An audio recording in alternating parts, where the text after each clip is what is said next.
રાષ્ટ્રીય સ્વયંસેવક સંઘ અને ભારતીય જનતા પાર્ટી બંને આમ જોવા જઈએ તો એક જ છે, કહી શકો છો. એક શરીર છે ને એક આત્મા છે, એવું પણ કહી શકો છો તમે.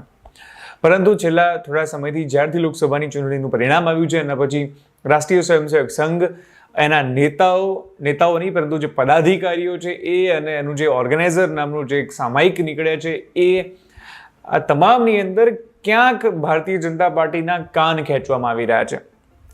રાષ્ટ્રીય સ્વયં સંઘના નેતા પદાધિકારી ઇન્દ્રેશ કુમારે લોકસભાની ચૂંટણીના પરિણામોને લઈને કહ્યું કે ભગવાન રામ દરેક સાથે ન્યાય કરે છે. જે લોકો અહંકારમાં આવી ગયા હતા એમને 241 પર જ અટકાવી દેવામાં આવ્યા, પરંતુ એમને સૌથી મોટી પાર્ટી પણ બનાવવામાં આવી.